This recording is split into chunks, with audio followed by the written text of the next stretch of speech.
नमस्कार. अनेक हितचिंतकांचे मला मेसेजेस येत आहेत, फोन येत आहेत. त्याच्यामुळं खरं तर मी आजचा व्हिडिओ बनवतोय. अनेक हितचिंतकांनी मला 2 व्हिडिओ शेअर केले आणि त्याच्यावर माझं स्पष्टीकरण मागितलं आणि त्याच्यावर बऱ्याच लोकांशी मी चर्चा करून अक्षरशः थकलोय. म्हणून मी खरं तर हा व्हिडिओ बनवतोय. एका व्हिडिओमध्ये एक थोर महान व्यक्ती आहेत.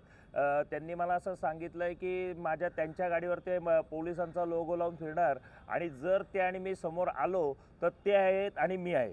तर खरं तर मी त्या व्यक्तीवर बोलू शकत नाही, कारण की त्या व्यक्तीला खरंच मी मनापासून खूप घाबरतो. माझी तेवढी त्याच्यावर बोलण्याएवढी खरं तर पात्रता नाही, लायकी पण नाही.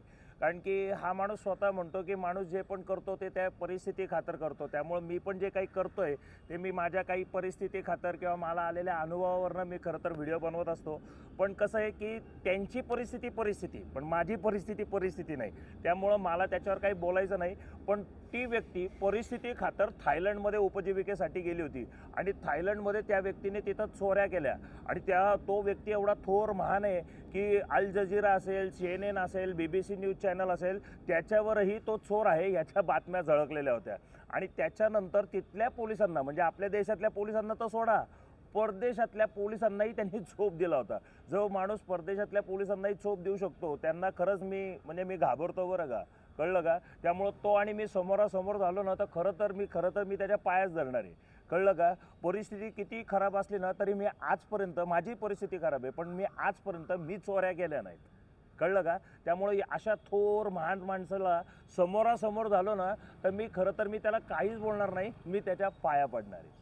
आता दुसरा एक व्हिडिओ अजून एक व्हायरल होतोय, ज्याच्यात माझे जे काही कंटेंट आहेत त्याची चेष्टा उडवली जाते आणि त्या चेष्टेमध्ये मी जे काही व्हिडिओ बनवतोय त्याच्यावर ते बोलले जातात. कसं असतं, माणसाला कंटेंट नसला ना की तो कुठल्याही मुद्द्यावर बोलतो आणि कसं असतं, ओरिजिनल असतं ना ते ओरिजिनल असतं.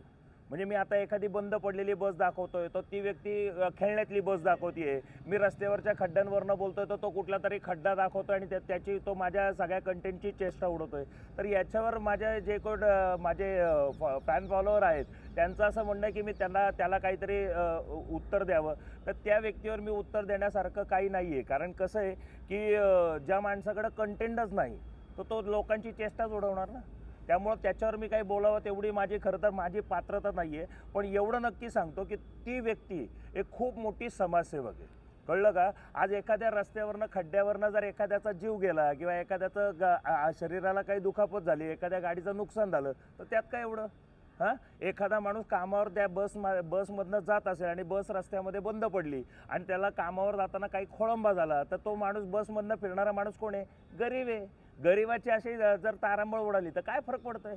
कळलं का? तर माझ्यासारखा गाढव आणि चुत्या माणूस अशा विषयांवर बोलतोय तर मी खरंच सांगतो की मी गाढव आहे. आणि मध्यंतरी संसदेचा लोगो लावून आहे ना काही लोकांनी आत घुसले होते आणि नंतर त्यांनी संसदेवर हल्ला केला होता, बरं का. तर ज्या लोगो लावून फिरणाऱ्या पाट्या आहेत ना त्याच्यावरही त्यांनी माझी चेष्टा उडवली आहे आणि त्याच्यावर त्यांनी तो व्हिडिओ बनवला आहे आणि त्याच्यावर तो असा हळूहळू मारून घेतोय.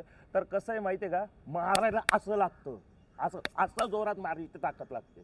त्या असं मारून काय उपयोग नाही ना, काही उपयोग नाही. तर डुप्लिकेट कंटेंट असतो ना हा डुप्लिकेट असतो. ओरिजिनल कंटेंट द्यायला आहे ना धमक लागते आणि तो व्यक्ती जो आहे ना माझ्यासारख्या मूर्ख माणसाला एक्सपोज करतोय ना तो थोर समाजसेवक म्हणून ओळखला जावा अशी माझी खूप मनापासून इच्छा आहे.